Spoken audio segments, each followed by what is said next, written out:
Hey everyone, and welcome to Chef AJ Live. I'm your host, Chef AJ, and this is where I introduce you to amazing people like you who are doing great things in the world that I think you should know about. My guest today is Tiffany Pagni. She wrote this wonderful book called Protein Inc., and we're going to get to know her and talk a little bit about the book. Please welcome Tiffany to the show. It's nice to meet you. Where do you hail from? Hi, I'm in Austin, Texas, and I've been vegan since 2020. And kind of like, it's the usual thing as people get older, they start getting concerned about their health and, that kind of stuff. And they start doing research on, how to eat healthier and all that. And after doing some experimentation, I would only lose like a few pounds, kind of no matter what I did. I tried keto a little bit, but with my heart issues and things, that just was not working out at all. And then I found the Starch Solution on YouTube, where Dr. McDougall had done, the full talk on the Starch Solution. And I was kind of like, I did everything else, why not give it a shot? I mean, what's the worst that could happen? And that was 2019 when I saw that. And so I had started incorporating, lots of 100% plant-based meals into my diet. So like if I was, at home by myself, then I would eat 100% plants. But then if I was out with friends or things, then I would still eat animals because I wasn't vegan yet. I was just, eating healthier. And so by the time COVID hit, 2020, I had enough information that I was like, well, I don't need to eat animals, but eating animals is causing things like COVID-19 and zoonotic diseases. And so to me, it was just really stupid to eat, a product that not only kills animals, which honestly, I was really selfish. I didn't really care so much about that at the time. But when I realized and made that connection that I'm also killing other people by eating animals as well, that's where I drew the line. And so I was like, I'm not going to financially support buying any animal products, that no more animal products. It is on the no list. But again, I still wasn't quite vegan yet, because I hadn't known about animal agriculture or any of that stuff yet. I was just, I'm not supporting the death of other people for fun, basically, because I want to eat at Wendy's and then spread bird flu. I wasn't going to do it. And so, that's how I was doing it. But again, I wasn't vegan. So if I went home for Thanksgiving, since my family was already going to buy the food, whether I was there or not, I didn't see a contradiction in eating Thanksgiving, things like that. But then Dr. McDougall had to go and come out with a video called Dairy is Disease. And I saw that video, and that was when I basically went vegan at that point. Because I trust Dr. McDougall. He's the reason I basically, gave up animal products for the most part. But even like all the stuff he said in the video about cows having leukemia and all these things, I was like, nah, it can't be that bad, right? No, that's all hearsay. There's no way you can verify that. So I spent 2 weeks going on the USDA and FDA website and just searching just for the stuff that he was talking about, cows having leukemia and all that stuff. After 2 weeks, not only did I find all the information that he mentioned, I found and then some. And after all that research and everything, I was like, no, that's absolutely disgusting. Why didn't anyone ever tell us this stuff? Why is the USDA just like, oh yeah, cows have leukemia, it's not a big deal, And so I got just so disgusted by it. I literally just felt the need to write a book about it and give it to my family. It was never meant to be published. It was only meant to be for my family. So that's just kind of like how I became vegan at that point. Well, that's great. And first of all, I'm so happy you're vegan. Thank you. And I love your story because, Dr. John McDougall is one of my heroes. He has a monthly show on this channel. And I think he's been the point of entry for so many people. You say on the back, first of all, I love the design of this book. Who did that? It reminds me of the old Dick Tracy comics, Well, the idea behind all these colors. So I went with remember you had Mitali Deypurkaystha on your channel? Absolutely. That was how this happened. because I already had the book all written out and everything. But again, it was just for my family and my friends, and that was it. And then you had Mitali on, and I was like, crap, I guess I got to publish it now, don't I? I love that you found out about her from my show. Oh, yeah. And because I've got a degree in psychology, one thing I thought of was this needs to be bright colors, lots of red and yellow, because what do McDonald's and a lot of fast food places have? They have red and yellow, lots of bright colors. So I said it has to be, bright colors. So that's why it, kind of looks like that. But her cover designer, this was all her. And like this at the top here, the protein ink, she made it this kind of lettering to be kind of like the big brother, because it's protein ink, massive industry. And it's like your big brother looking at you and influencing your life all the time. Well, it's very captivating, and I love the colors and I love the look. And on the back, She did a good job. You say, or the book says, Tiffany Pagni has been fat and sick since childhood. Kind of reminds me of my story. Born with various defects, she felt her health was out of her hands. With the right know-how, she has lost over 60 pounds and is currently the lightest and healthiest she has been since middle school. First of all, you don't look that much older than middle school. I thought you were in your early 20s. I am 39. Amazing. Yeah, I'm about 114 right now. The highest I ever was, and remember, I'm 4'7". I am short. And so the highest I ever got was 175. And when you're 4'7", that's big. Yeah. And with pre-existing heart and kidney issues and stuff like that, it was getting pretty bad even when I was 32, 33. I was like, I'm not going to make it to 40, at this point. And that was just not good. And so that's what started me on, trying to eat the best diet. And because I am what, Dr. Lyle would say, a hyper conscientious nutcase, that's kind of why I did all the research I did and all of that. But yeah, like when I was in middle school, I was 120 pounds. I was already pretty big at that point. You mentioned heart and kidney defects. Were these things you were born with? Yep. Oh yeah, I was born with all kinds of messy things. I was born with one kidney, and it actually shocked my urologist because he did a scan, because I was like, no, I've got one kidney. He's like, yeah, we'll see. I'm like, okay. And he did a scan and he's like, you have one kidney. Like, yeah. He's like, you actually have one kidney. Yeah. Because apparently usually people have like a little small, worthless kidney, but I'm like, no, I actually only have one kidney, and I was born with, born that way. But not one doctor in my entire life had ever told me that protein is hard on your kidney. Not one doctor.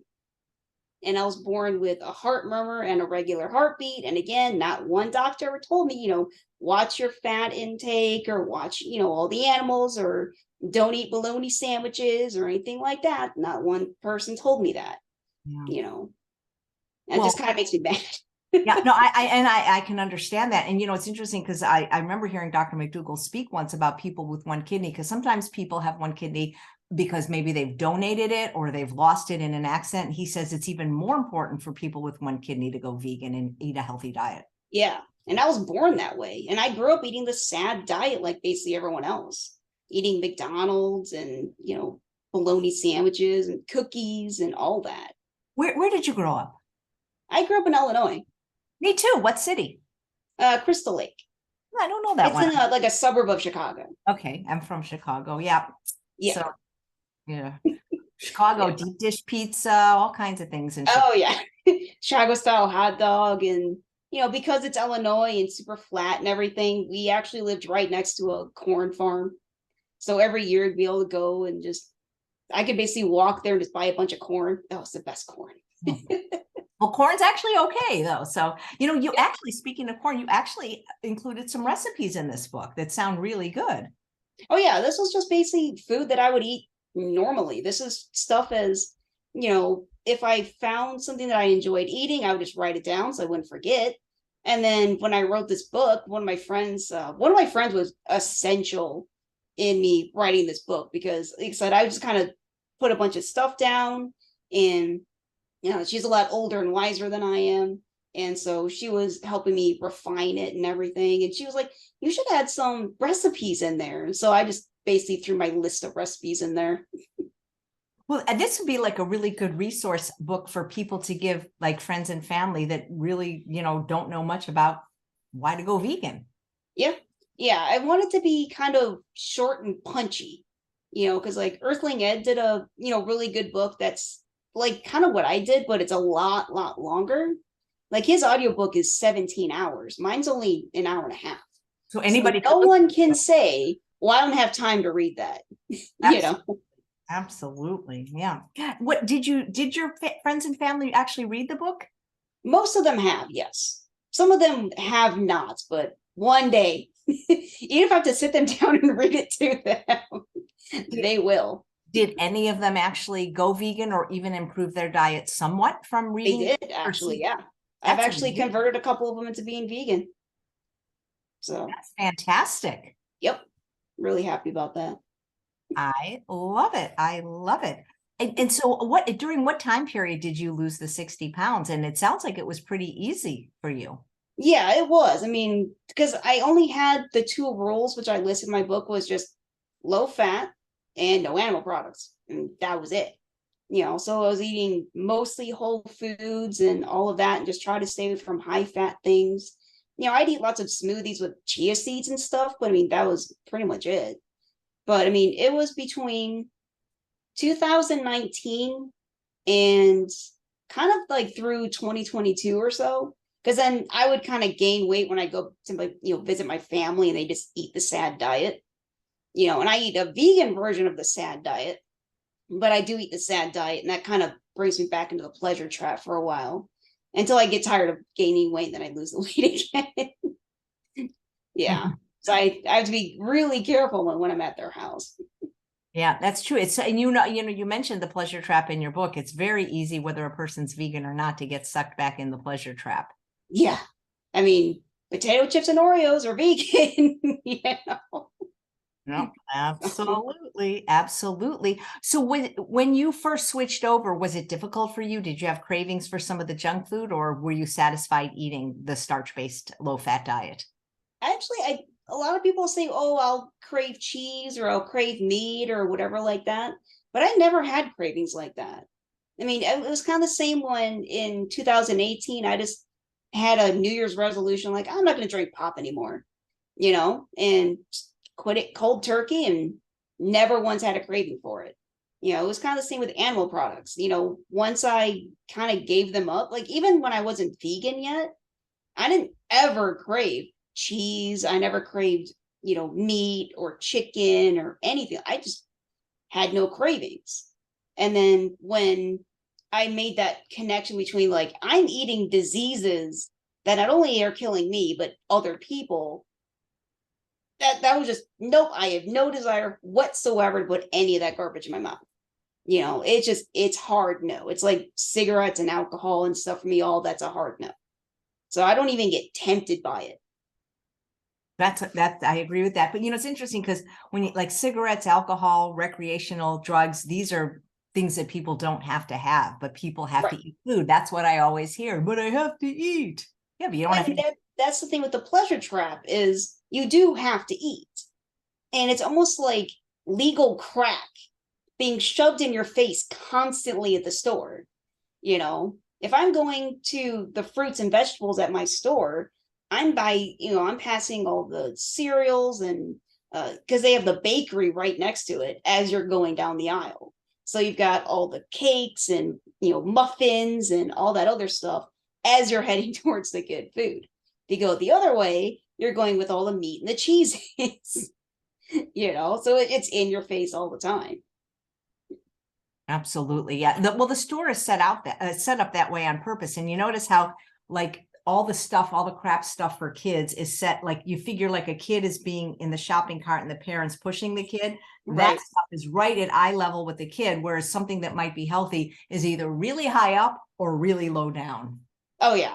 Yeah. For me, stuff being high up is obviously a problem. But especially with, like when it comes to kids, you'll notice a lot of kid stuff has got bright colors and very kid friendly stuff.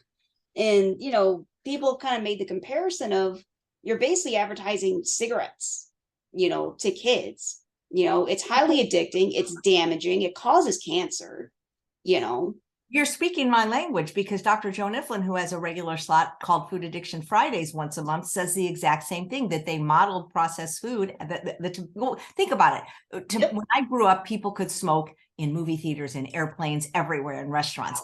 And when that changed, the law changed, the tobacco companies started buying. Philip Morris, I think, bought either Kraft or Nabisco or one of those. The process, it's like they're the same. Did not know that. Yeah, they're the same kind of, it's the same model, hook them early, hook them young. Oh, like it broke my heart when my brother had a baby, and the first solid food she ate the moment she turned 1, because you can't feed a baby dairy before 1, it'll kill them, but the moment she could eat, solid food and all that, mac and cheese broke my heart.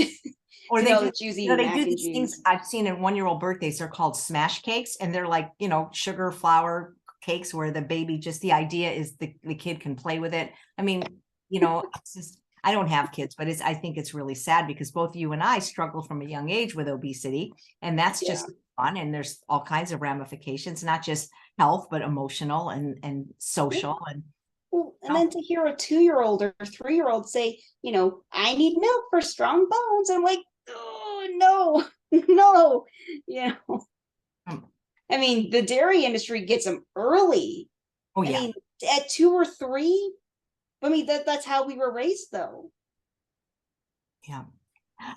How I love the whatever it's called, where the little thing that comes out of the mouth. There's a little word. Speech bubble. Yeah, speech bubble. Thank you very much. Would you like a size of chronic disease with that? Where did you learn most of the information in this book? From watching some of the documentaries, reading other books? Actually, like a lot of it was from the Darius disease video, because that was the inspiration for the book. After I did all that research on the USDA and FDA websites, that's a lot of where it came from. Because I even, mentioned, like, here's the actual USDA recommendations, here's the FDA labeling guidelines, and I've watched your channel, I'd watched Dr. McDougall, basically that entire time since I, started going plant-based and vegan. And just I watched like Dr. Neal Barnard and just a whole bunch of vegan doctors. And I did just a lot of research. Like I said, nothing in the book is just speculation. I've got the CDC on there, the WHO, because I don't want someone to say like, oh, it's vegan propaganda. Well, then you're saying the Academy of Nutrition and Dietetics, is propaganda, that kind of thing. That's why I wanted to make it hard facts, because again, I wrote the book for my family, and my family's kind of mean. If I were to tell them, well, you're harming and killing animals, and humans for fun, or even just animals for fun, they're going to go, so I don't care. So I had to go with, well, not only is it killing you, you're killing your kids, and here's the hard evidence that you're harming yourself and your kids. That's why it's kind of short and punchy like that. And that's why it's just fact after fact after fact. And then kind of at the end, where I talk about USDA labeling guidelines, about organic and free range and all of that, that's where I kind of slide in a bit of the ethics there to get people to think about, okay, well, now that we've debunked you don't need to eat animals at all, now look at what we're doing to the animals that you're eating, and that's why I kind of mentioned the chickens and, the hens that lay an egg a day and what damage it causes them, because it's for those, vegetarians. Oh, I don't eat animals, because of ethics, but then look at what you're doing to the animals, to get your eggs or whatever. That's an interesting point, because I don't want to make somebody that's vegetarian feel bad, because they are doing something, right? I mean, it's better than nothing, right? They're halfway there. Right. So I don't want to say, I don't want to like shame them and say, well, you're not doing enough, because they actually are doing more. But I don't think they really understand how cruel the dairy and egg practices are, and also how unhealthy they are. So right. It's like I say, they're doing something, and thank you for doing that. But, the dairy industry is probably the worst of all. Oh, it is. It's absolutely just horrific. And that's why I brought up, like the 60-pound beach ball they have between their legs, and mentioning that once a chicken lives a year or two and they get so exhausted from laying eggs constantly that they just get sent to the slaughterhouse like everybody else, you know.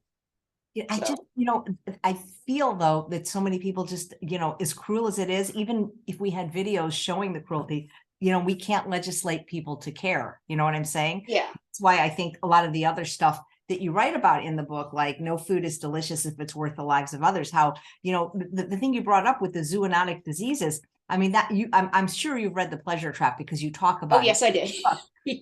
and whether it's the pandemic or bird flu or all these other things, people don't realize that they have their roots in animals. Yep. Yeah. And that's, like I said, I like my little short and punchy, things that I'm pretty good at that, being short and punchy. So I think that's why you're short and punchy. No. I am short and punchy. I am definitely short and punchy. I mean, the people I've read it, they're like, yeah, that is short and punchy day. Well, it's good because, like you say, it's not a long read, and on Audible, it's about a little bit over an hour listen. Well, you live in a pretty vegan-friendly place right now. In Austin, it depends. Like, Austin is pretty vegan-friendly, yes. I mean, compared to a lot of places, though, honestly, because there's a lot of vegan places. But what I kind of do at Earthling End does, and have a table and debate people and face to face, probably not, because there's some also very scary people. So you never know what they might do. What do you think the biggest resistance for people to consider a vegan diet, or even just reducing the amount of animals, is? I think hardest part about it is that when you go vegan, you have to admit to yourself that you were harming and killing animals. And if you get into like the zoonotic diseases, antibiotic resistance, and all that, that you're also killing humans for your own entertainment your entire life. And I get that when you're, growing up and, you're taught to eat all, like, I'm not saying it's your fault. It's definitely not your fault, but it's still a tough pill to swallow to recognize that you unintentionally caused a lot of harm to not only animals, but people. And psychologically, people have a resistance to make themselves the bad guy. And by admitting that, you kind of admit that you were the bad guy. And so you obviously would get over that by no longer being the bad guy if you go vegan. But then some people are just more resistant to that kind of change, and they just go, instead of accepting it and stop being the bad guy, they just go straight into denial because their brain doesn't want to accept that they were and are the bad guy as long as they continue to eat animals. Yeah, that's true. How do you feel about like vegan junk food? Because I get criticized a lot by ethical vegans because I take such a stand for eating healthily, because, I was a junk food vegan for 26 of the 46 years I was vegan, and it got me to almost 200 pounds with the beginning of colon cancer. And so I don't want to just protect animal health and well-being and environment health. I want people to be healthy too. Right. I'm kind of conflicted on that a little bit, just because I know that one reason why people don't want to go vegan is, oh, well, now I have to eat salad and healthy food all the time now, where it's like, you can relax every once in a while if you can do it and not go back to eating, a month worth of junk, which is, again, kind of where I struggle with the pleasure trap, where if I have that one bad meal, I might go 3 months eating nothing but bad meals. But it's that kind of intimidation thing that people have where they don't want to eat healthy. I want to be able to eat Oreos, so I mean, what happens a lot of times is people don't actually care about health until they're in the hospital.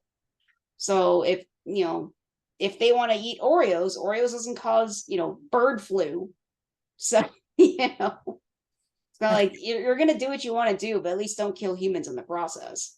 Well, I think you're right. People don't care about health until they're sick. Yep. Yeah. I just got kind of lucky where I just saw, the Starch Solution kind of at the right time. And then I got onto some vegan channels like Dr. Barnard, where he talked about zoonotic diseases and where they came from and that kind of stuff. And that helped me, transition into being vegan and all that. So, but yeah, like I said, if they want to eat Oreos, they're gonna eat Oreos. I mean, as long as they're not harming anybody else, then I personally don't have a problem with them eating Oreos. But then I don't want to hear them cry about it when they're in the hospital. A lot of people that watch the show love to know what the guests eat in a day. Oh, what I eat in a day? Yeah. I usually start my day with oatmeal or a smoothie.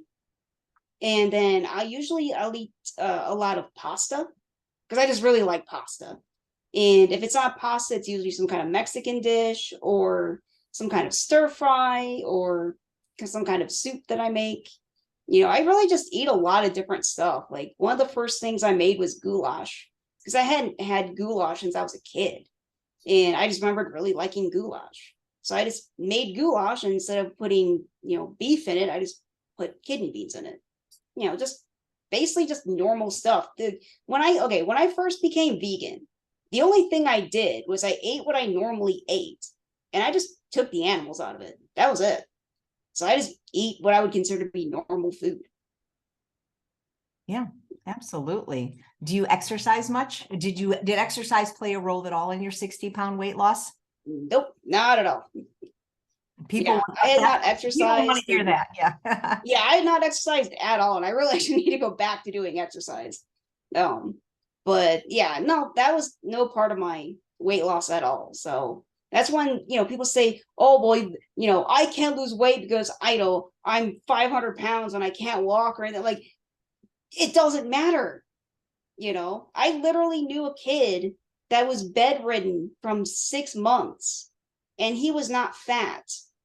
He was fed through a tube and everything, and he was not fat because they didn't overfeed him.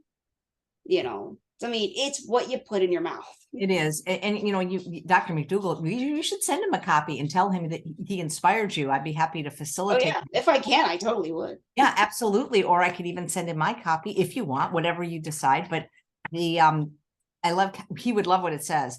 Finally understand why you're fat and sick. Taking care of your health. That's why I put that on there. It's not a mystery. I'm just kind of more in your face about it. Like, I'm not a sugar-coaty kind of person, And so I'm like, no, you're fat and sick because of what you're putting in your mouth. Yeah. Well, stop being fat and sick, then stop putting fat and sick food in your mouth. Must be something I ate. The recipe for sweet potato brownies, oats, bananas, that sounds delicious.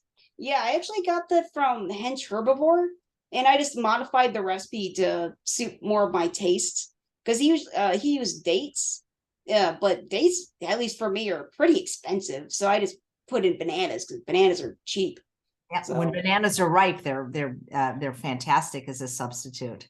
Oh yeah, that was pretty good for when you do have your junk food kind of cravings. And I was like, well, this is a 100% healthy thing, so I didn't mind making that and eating that. Yeah.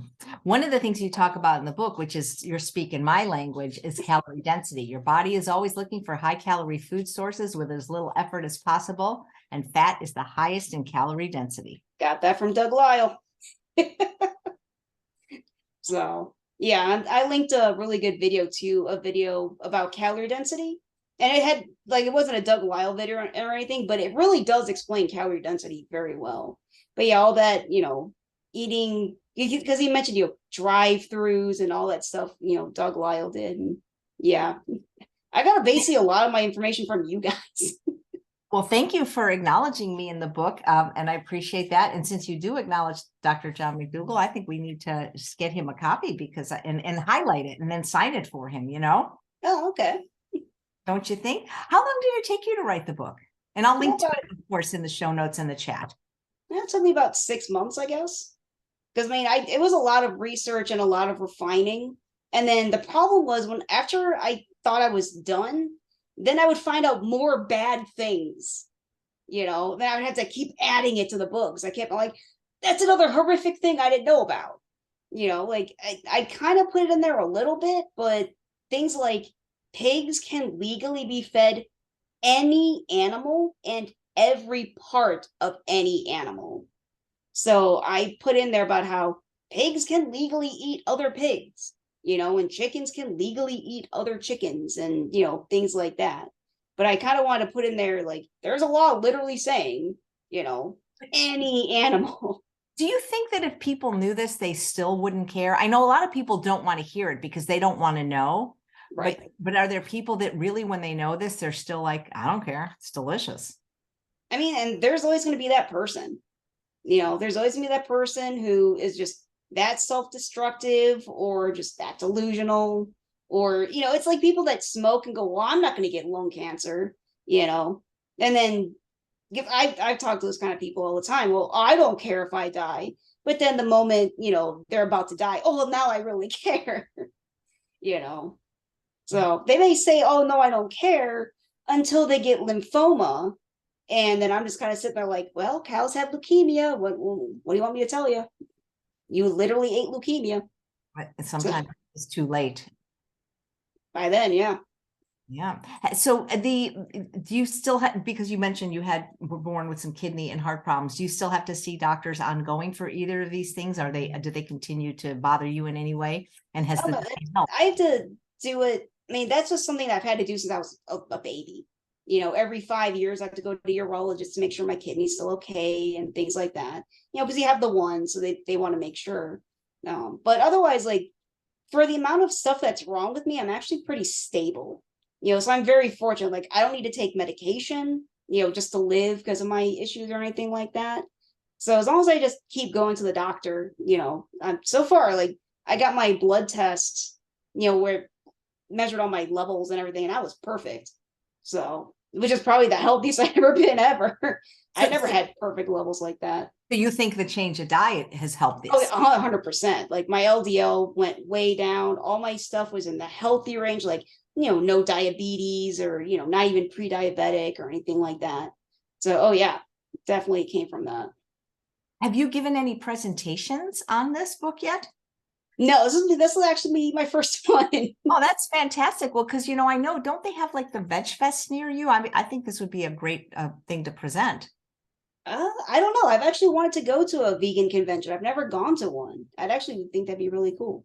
It is really fun. Well, we're having a conference in September if you want to come. Not really a convention, probably only a couple of hundred people, but they are fun. They are, there's many Veg Fests now. And I thought that I could have sworn that Austin had one. I think maybe it was called. I'll have to look. I don't know. You would think Austin would, but with COVID and all that stuff, I don't know how much people are going back to normal. So, well, I think it's starting to open up again. What do you like to do for fun?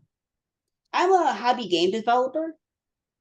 So I like to make video games. You're kidding. And because of me being legally blind and, being kind of limited with certain things I can do, I like to specialize in making games for blind gamers, like 100% blind gamers. And so I've made just like a few small projects. Like, I made Simon, where you have the colors, it's like red, blue, red, green, and you have to do all that. I made that blind accessible. I've made Brick Breaker blind accessible. Yeah, just some random stuff blind accessible. I'm actually working on my first vegan game, and it's going to be like a little Tamagotchi, little virtual pet type game. And it's going to be, again, blind accessible. And it's where you are a cow, like a cow rescue, and you're taking care of a cow that you've rescued. They ran away, and to avoid bad PR, they can't just kill the cow now because everyone knows a cow dies. And so you get to take care of the cow. And so when you first get the cow, she has 0 happiness, only 10% health. And then, she's like sick and all these things. And you have to cure her, and you have to maintain, play with her and talk to her and stuff like that. So yeah, that's what I'm actually working on currently. So that's really fascinating because I didn't realize. So blind people can play video games if they have the right game. Yeah, if they have the right tools, they can absolutely play video games. Well, that's really neat because I used to, many years ago, I was a volunteer at the Braille Institute in Los Angeles, and I taught cooking, poker, and arts and crafts to the blind. So I know that they can do anything, but for me, because I don't play video games as a sighted person, I'm trying to think, how do you do it as a blind person? So there must be things that you know how to do that. Yeah. If on itch.io is my channel, or not channel, my account called Blind Ninja Games. And all my demos are completely free. You know, you can just download and play them. And I've got things like text to speech on there. It's a lot of text to speech.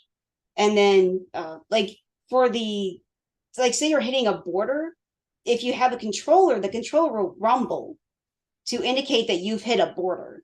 You know, things like that, just to avoid too much sound, because otherwise it basically just makes sound vomit if you've got too many audio cues, you know, things like that.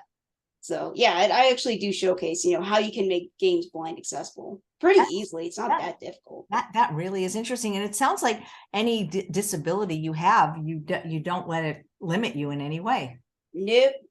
Now, one of the coolest things I ever did, this was way back in 2012. Remember, I can't drive or anything like that, so getting around is, you know, can be tricky. And I went to Tuscaloosa, Alabama, to go see this guy called Little Karibo on YouTube. He did a little convention, and I went to Tuscaloosa, Alabama, all by myself. Never been there before, and then went to the convention, came back, and everything, and I felt like $1 million. You know, I felt like I could do anything, because the amount of stuff I had to do to get there is very different than just driving there. Well, you know, it almost sounds like you have another book in you, just to talk about that, because that's really encouraging that you don't, you know, I always hear the saying disabled doesn't mean unable. And it just seems like anything you want to do, you do. Yep. Oh yeah. I don't let stuff stop me. You know, when it comes were you to raised that way? Or is this something that you inherently is Tiffany, or like, did your parents raise you to not have limitations?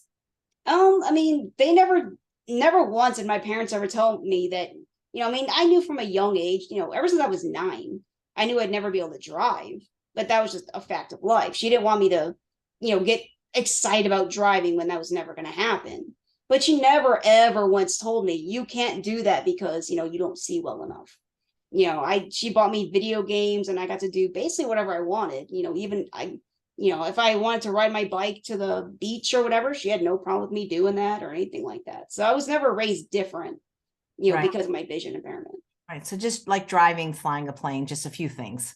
Yeah. I mean, you know, if I want to take a plane, I take a cab and then they take me to the airport and then I navigate the airport. So, so you became legally blind at 9? No. I was born legally blind. It's just my mom told me when I was 9, because of my vision, I'd never be able to drive.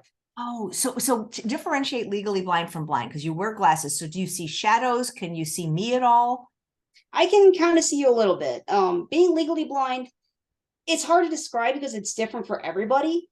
So you've got people who are like, in terms of being legally blind, I'm actually not too bad compared to a lot of people.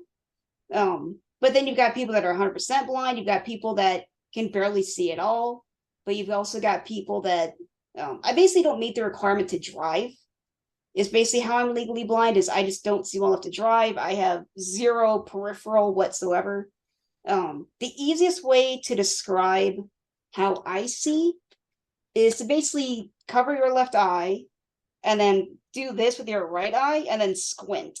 That's the best approximation I can give to how I see. Okay. Yeah. So, okay. Because I'm basically blind in my left eye. So there's not even like a prescription or anything on this lens because it wouldn't do anything. I got it. Wow. That's amazing. Yeah. I love your attitude, because that's very inspiring just in itself, even if you weren't vegan, but now you're even more awesome. Oh, doing the audiobook was a nightmare. Oh, how did you do it? Trying to do an audiobook. Oh, it was terrible. Because I've done 3 audiobooks. How did you do it blind? Like, was the font just really giant, or was it? Pretty much, yeah.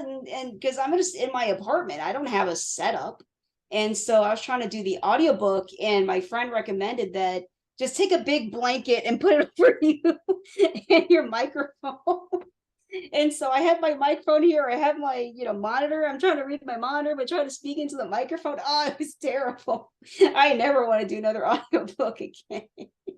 I don't know how you did. Well, it took, people don't realize how long it took. We did the first two in a studio with a voice director, and they never let me go more than 3. I mean, the pleasure trap was really hard because those words were, I was always calling either Dr. Lyle and Dr. Goldhammer saying, how do you say that word? How do you say that word? Right. Well, I'm trying to pronounce the, Clostridium botulinum, and enterotoxigenic staphylococcus. So it's funny, when I taught at the Braille Institute, I realized anything that helps a blind person also helps a sighted person. So for example, Audible, I mean, even though I can physically read a book, I just love it on Audible because I can be on my spin bike, walk my dog, be in the car. I get so many more books read than if I had to read them all with my eyes. Yeah. I mean, as a blind, at least visually impaired person, I had the first version of audiobooks when I was growing up. And so they came in these like little green plastic boxes, and it was a cassette tape, and you had a little special recorder that you put it in, and you'd get to listen to some of it. And it was the worst, worst voice acting you ever heard. It was just so dead and robotic. It was a person reading it, but you could tell that they weren't trying at all. I remember those from when in my volunteer days, and I remember that I used to have to make recordings. So like in my poker class, I would have to make cassette recordings to give to the students. Oh yeah, yeah. And then finally it became more mainstream, and now we can listen to decent audiobooks. Isn't that great? Isn't that great? Do you have a guide dog or anything like that? I don't need a guide dog really. I do have a blind cane. So I do have a cane for a lot of identification purposes so that, people can at least see that I probably aren't going to see them, because again, I have no peripherals. So I'm not going to see a car until it's right there. And then I freak out. Right. So you can go out, you can walk unassisted and things like that. Yeah, I can. Yeah. Go to stores and things like that. Yeah, I just walk to the store and do my thing. It's not that big of a deal. How do you know like the money that you're giving like the right amount and not getting enough change back, things like that? I mostly just use a card. Oh, I mean, I only use cash if I have to. So. Nice. Yeah. Well, I wonder if you could reach a blind audience with your vegan message, because, I just remember the food at the Braille Institute was, when I didn't eat there, but I saw what they served for lunch and it wasn't vegan. Yeah, that was one of the reasons I really, really wanted to have an audiobook, because I know that as a blind person or, other blind people, because I have completely blind friends and everything. So I really wanted to make an audiobook so that they would be able to at least hear the message and not get left out. That's great. I just hope I hope more people hear it. Now it makes me want to get it on audio. I saw it and I'm like, I can listen to this just in one spin session, Yeah. Like I said, I wanted people to have no excuse that, I don't have the time. Like, no, you probably take an hour and a half just to drive to and from work or something like that. You have time. And you spend that much scrolling on Instagram or Facebook for sure. Yep. Yeah, I love this. A clogged heart is a clogged penis. Like I said, I'm short and punchy. I'm going to, and I love this. How sick do you want to be? If you haven't tried it yet, I think you'd be great at stand-up comedy. How sick do you want to be? I think Dr. Goldhammer said that. Yeah, he says, how fat and sick do you want? Because people would ask him, like I remember, because I used to work at True North many years for their holiday extravaganza, and they'd say, Dr. Goldhammer, well, how much cheese can I have, or how much wine, or how much of this dessert? And he goes, well, it depends. And they'd go, well, it depends on what? He goes, how fat and sick do you want to be? Yeah. He's so funny. I love listening to him. He's great. You're really inspiring. I really enjoying talking to you. And I like whoever had the idea for the colors, like you say, you're the blind people would not be able to see it, but the sighted people will, I think, really resonate with how it's just really cute. Yeah, I've gotten a lot of positive feedback. Mitali's cover designer did just a fantastic job with making that cover. That was all her. Yeah, I really like. It reminds me. I don't know if you're old enough to remember Dick Tracy. It was a Sunday comic, and it has the feel of this to me, like that. And who came up with the title Protein Inc.? The Protein Inc. I mean, the original title of the book I was going to make was The Big Book of Anti-Vegan Excuses. And then as my book developed, it just kind of changed theme. And I don't know, I just kind of thought Protein Inc. And then my friend recommended you need some kind of subtitle, because what does Protein Inc. mean? Because you need to let the readers know that this is about, what the book's actually about. So, well, would you like a side of chronic disease with that? That's kind of what it is. Yeah, that's great. Do you live alone? Are you I live alone, yeah. You're really, God, you just sound like a very independent person. Yep. Yeah, that was always my goal, to be independent, because when you can't drive and you're so dependent on other people, you really, really hate that. So I wanted to be as independent as possible.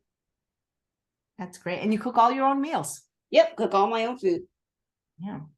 You ever thought Even about my completely blind friend can, cook his own food. So Yeah, that's true. No, we like I said, I taught cooking in the Braille Institute. Absolutely they can, but just who knows, maybe you got somebody making it for you. I mean, there's some of us that do that, yep.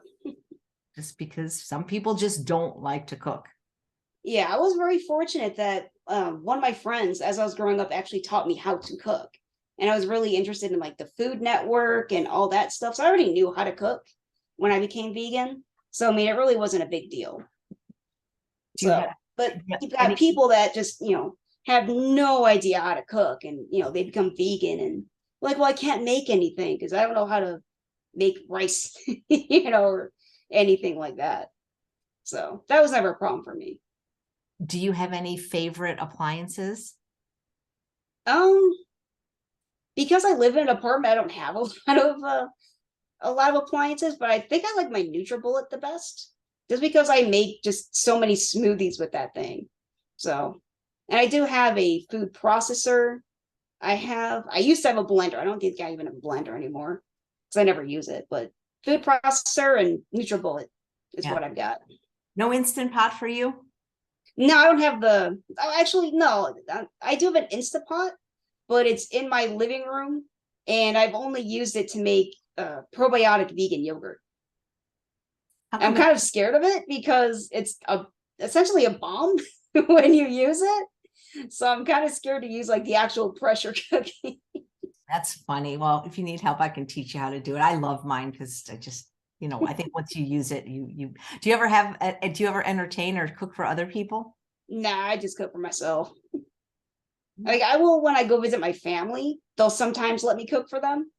So then I will, make them the best food I can. Things that I think that they might like. I mean, even though if it's got processed stuff in it, like I one time made a Gardein meatball sub sandwich for them. So I had the Gardein meatballs, it had marinara sauce, onion, green pepper, fresh basil, and then I made them vegan garlic bread using vegan butter and garlic salt. And then, just put that all together, and it's delicious, and they enjoyed it. Well, you have recipes in here for goulash, spicy lentil soup, and these are not difficult recipes, by the way. No, I don't make super complex, type food. I'm pretty simple. Like I will use a lot of spices and things, like, my food is flavorful, but I don't make a lot of complex stuff just because I'd rather do other things. Like cooking is not my favorite thing to do, but you do it because you need to. What is your favorite thing to do? Game design is my favorite thing to do. I definitely want to check that out. That is just so fascinating to me. So would you ever consider doing some cooking videos or cooking demonstrations? No, I have no interest in any of that, unfortunately. No interest whatsoever. Wow. No, for me, the game design scene is where it's at. That's so cool. I'd like to make some, vegan games, basically to kind of introduce people to the concept of, being vegan, and that it's okay to be vegan, basically. Well, I love that you're combining your passion and your work to also promote veganism. So that's very cool. Thank you. I love it. Yeah, it's just fascinating. So guys, check out the book. The link is in the chat and in the show notes. There's recipes. There's all kinds of information, and it's also on Audible, which is, I think, a great way to get, to listen to it in about an hour.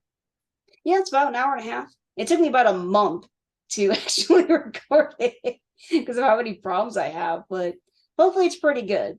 Like I said, I want it to be short, and so people can, so it's very accessible for people to read. Yeah, I love this. Do you really think animals that comprise those $1 burgers had a good, long, healthy life? I think a lot of people just don't want to know the truth, Tiffany. Yep.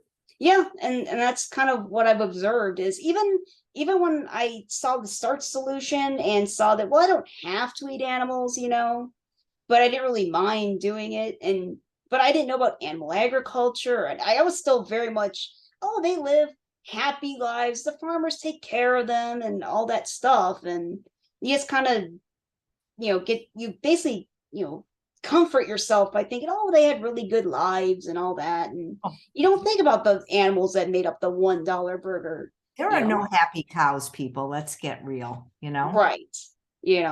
That's like with the oh, buying happy eggs from happy chickens. And even then I was like, well, they better be. That's what I'm paying for this organic, all that stuff for. No, Then you find out that no chicken is happy. no, No. no food is so delicious it's worth the lives of other people. I've had people say I would rather die than give up cheese, for example. It's crazy. Well, then you will. Yeah, I love it. I mean, Your snappy comebacks are great. You remind me of Mad Magazine, snappy answers to stupid questions. I'm telling you, you got it. I'm going to talk to you offline about taking my stand-up class. You're unnatural. So who's Roseanne? she's my friend from Big Brothers Big Sisters. I actually met her when I was 6 years old, and she is just like I said, been my best friend ever since I was a little kid. And like I said, she's the one that helped me learn how to cook and things like that. She really integrated having ethics and integrity and everything like that. She was really integral to the person I became. And so she was also the major, major contributor to the state of my book that it is now. Because, like I said, she helped me throughout almost the entire process, And so the reason the book is as good as it is because of her. Great. Is she vegan? No, she's unfortunately not vegan. Oh my gosh. And she's still your best friend. I know, it drives me crazy. Oh no. But she sounds like she supports you. So that's She does. Yeah. When I told her I was vegan, she was like, oh, good for you. She, I didn't know if she'd be upset or, what she would say. Like, she was totally on board with it. She just won't do it for herself, I guess. Yeah. Well, who knows? Maybe you'll pave the way for people. Well, it's really been great talking to you, and I'm so glad that you contacted me. I wish you every success with this book. Guys, again, check it out. It's really good. It's not a long read, and if you don't want to read it, it's on Audible. And I'm going to get it now because now that I know your story about, and I didn't realize you were legally blind when you contacted me. Yeah. No, I mean, being legally blind wasn't important to the book or anything like that. So, I mean, I did no point in mentioning it. But it's important to your story. And I think that it's a great story worth telling if you write another book, because to me, you had mentioned you were going to call this book something about vegan The big book of anti-vegan excuses. And to me, kind of, it is important because I could see that being an excuse. Well, I'm legally blind, so how can I make vegan food? I can see that. Yeah. Well, the excuses came from, so once I gave up animal products and started doing research, I got into doing a lot of YouTube debates with people. And that's also where I kind of learned a lot of information as well, because they would say, oh, well, you can't get vitamin A. And here's a study showing you can't get vitamin A. And then I read the study and it goes, that's them right there reversing, vitamin A deficiency using sweet potatoes. So what are you talking about? And all your plants feel pain and, oh, we've always eaten animals and things like that. So just having a lot of those debates, and I probably lost some of those early on debates just because I just didn't know enough information. Now I can crush anybody in a debate. Can you watch these? Are these televised or YouTube? Oh, no. These are just like YouTube comments that I've had. These aren't like live debates like other vegans have had. Because again, I'm not a vegan influencer or anything like that. I'm literally just some random person who just felt passionate enough to write a book and then saw your video with Mitali and was like, I guess I have to publish a book. Well, I think you could be an influencer. Do you have a channel? Is there a way for people to get in touch with you or follow you? The book has an email that I made just for the book if they want to contact me. Again, I'm not a vegan influencer. I'm a very introverted person. So I almost didn't publish the book at all because I'm like, I really don't want people bothering me about interviews and stuff because I'm so introverted. I want them to read the book, go vegan, and leave me alone. That is hilarious. That might be the best thing I've ever heard. I want people to buy the book, go vegan and leave me alone. I can relate to that because believe it or not, you may not believe this, I'm an introvert. Oh, wow. I know it because, I've had how many interviews you do? That's gotta be exhausting. I understand it is exhausting. And I've had years of training, but people don't realize that, I just, when I'm with people, like, why don't you want to go on the cruise or and I'm like, because when I'm with people, I just get exhausted. Too many people. It's like I love being with my husband and my dog and maybe even a few friends here and there, but people don't, if people aren't introverts, they don't get it. You could still, I guess I'm an outgoing introvert, but I am an introvert because I love my time alone with small groups or even nobody except. Oh yeah, absolutely. There was a joke going around when COVID-19 hit and everyone was in quarantine. All the introverts were like, yes, I've been training my whole life for COVID. Of course, I didn't want people to die and suffer, but I loved it. I got to stay for like 3 years. It was the best. It was the best ever. But that might be the best line. Buy my book, go vegan, and leave me alone. Yep. I don't want to be famous. I was speaking with Mitali as we were going through the publishing process and everything. And I was like, yeah, I'm going to make this email so that people can channel all their death threats, to this email. I don't think they will, but I think you're doing a great service, and I really was a delight talking to you. So guys, Protein Inc., let's support this book, and if you want to give it to friends and family that really need a little bit of lessons, but you don't really shove it down their throat, not in a mean way, No, you just give the facts. Well, we've all were raised to think you have to eat animals. You need your protein, omega-3s, and so I understand that it just comes from lack of information. And I want to think that if people are given the right information in the right way, and maybe even at the right time in their life, that it will click and they'll make the change. If you just say, oh, well, how, because I'm not going to lie, when I first in 2019 started looking at, what the best diet is and things like that, I found some very mean vegans. They were not, I was just asking basic questions like, well, what's the healthiest diet? I thought I needed to eat animals, and they would just call me Hitler or whatever. I'm like, well, that's not helping. That doesn't help me with, I'm just wanting to learn about health. How can you call me Hitler? And so obviously I'm not going to do anything of that in the book because that's not how you get people to change, but I'm like, here's the facts though, so. I know you say you're not an influencer, but what is the best way you think to influence people to go vegan or to make positive changes? One is to be the change yourself. Because like I said, when I was first vegan, or when I, called myself vegan, but I would still eat Thanksgiving, I was telling my family that, I wasn't going to eat animals on my own, but I'll eat animals with you, thus normalizing eating animals. And it was funny because my family would say things like, oh, she's not one of those vegans, and so they saw me as a very different person than, actual vegans. But when I told them I'm not eating Thanksgiving, I'm not eating any of this garbage, not happening, then, they became more open to actually making me, vegan products when I'm at their house. When I was there last time, they actually made an effort to at least reduce the amount of animals that they eat. Like, they're not going to, do it 100%, but they at least made the effort to severely reduce, how many animals they ate while I was there. So I think you have to at least be it yourself first, and then just kind of sprinkle in information as it comes along. Like, I actually had a little list of, okay, well, one of my friends says, he's got rheumatoid arthritis. Well, Dr. McDougall, rheumatoid arthritis. Yeah. Well, I'm going to contact him after the show and take a screenshot of the page. And if you want to get a book to him, I'm happy to facilitate them.